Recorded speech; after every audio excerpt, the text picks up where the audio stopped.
then she crossed an entire ocean to single-handedly start the first Salvation Army Corps in America. God was for that goal. God was in that goal. And she had a relentless obedience to his will. But I wouldn't give to be someone like that. God makes the path easy for those types of people. Yep, I've seen it before. It's all sunny days, dance parties, and cotton candy for God's favorites. That's what I think. You are someone like that. God is for you. God is in you. And I didn't do anything single-handedly. My parents, who were spiritually mature Christians and solidly devoted to Christ, came with me and helped me physically, emotionally, and financially every step of the way. And although there were some sunny days and some rather rowdy timber girls, there was never any cotton candy. Starting to work in America was exhausting and had stretched us to our absolute limits. It's funny that people don't know the story of how it all ended, as well as they do at how it all began. By God's grace, my entire life points to his faithfulness, especially in the later years. I remained on guard through every dark time, listening to his Spirit's voice, which helped me to stand firm, to be courageous, and grow stronger. Maybe not at first, but when you run to God in your grief instead of run away from him, that's exactly what happens. That's what dark times are intended to do. And the dark times were often.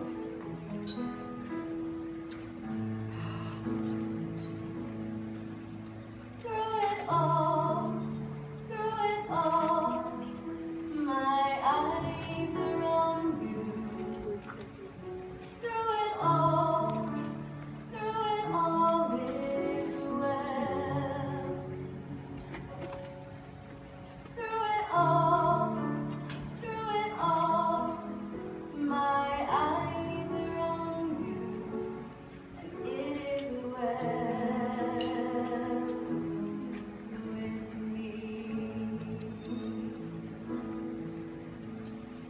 It took nearly 60 days for Eliza and her mother Amy to find a possible location to even begin their ministry.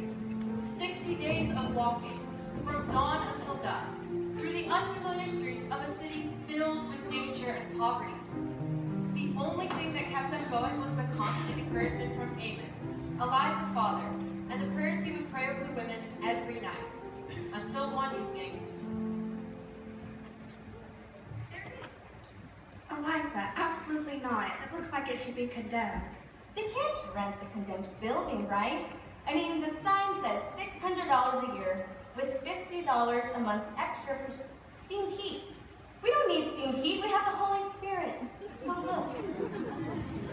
Yes, this is absolutely what the inside of a dungeon must look like. Well, it's actually a chair factory. No flooring, trash everywhere, upplastered, filthy walls, broken skylights.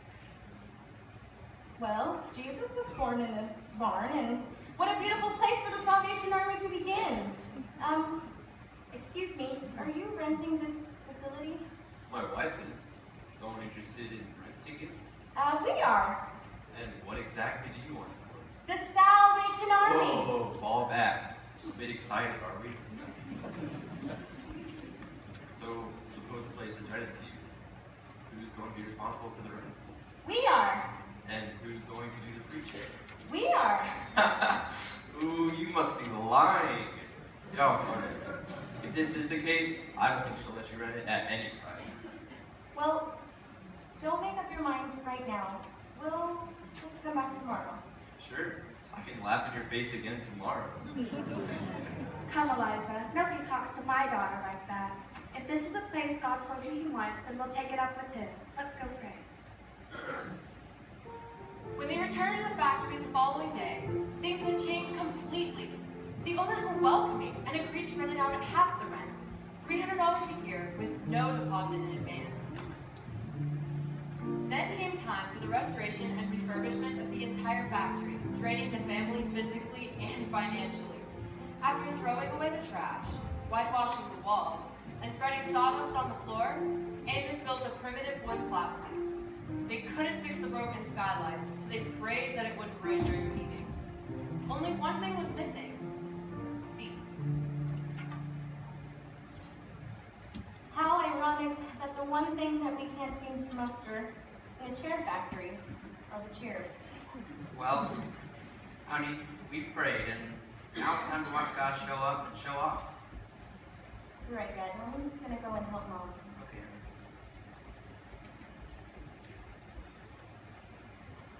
I don't know what this is all about, but I feel led to give you this insight. Well, thank you so much, ma'am. We're so blessed and grateful that you've listened to God's call. We're certainly in need here. Eliza, Andy, What is it? Are you okay? some unknown stranger came in here and gave us his money. How much money? Probably enough for 125 shares. When the day finally came for the very first meeting in the city of brotherly love, the weather was beautiful and the family was well prayed up, expecting the Spirit to do great and marvelous things. Let me guess. 200 people came and 50 souls were saved. No. Only 12. Oh, excuse me. Only 12 souls were saved. No, only 12 people came to the meeting. Not a single soul was saved the entire first month of meetings. Oh, Like I said, no cotton candy. The war did eventually take off, and God greatly blessed the obedience and efforts of the Shirley family. General Booth sent reinforcements in the form of Commissioner Littleton and the 7 Hallelujah Lashes. that is not where Eliza's story ends. Eliza got sick, and General Booth called her back to England for rest, which actually turned into a speaking tour and led to an eventual tour appointment in Wales. There she met Captain Philip Nicholas Simmons, whom she eventually married in 1882. For the next 50 years, Eliza would do nothing but serve her family, serve others, and preach the gospel of Jesus. But this light was in contrast to deep darkness, and yet she stood firm and grew stronger.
Still in England, Eliza's first child was born with a disability. God provided a surgeon who waived his fee completely. Eliza's father, Amos, died of a heart attack while she was still in England. In a new overseas appointment in Minnesota, their infant daughter Bethel passed away. And they could not afford a coffin.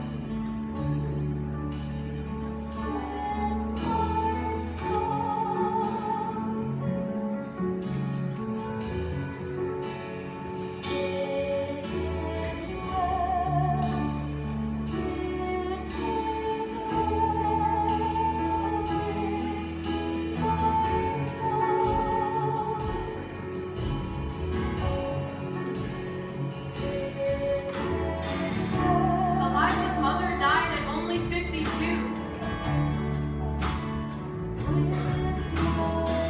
After a long, painful battle and no health insurance, Eliza's husband died at age 36. Leaving her to raise and provide for 5 children on her own.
be on guard.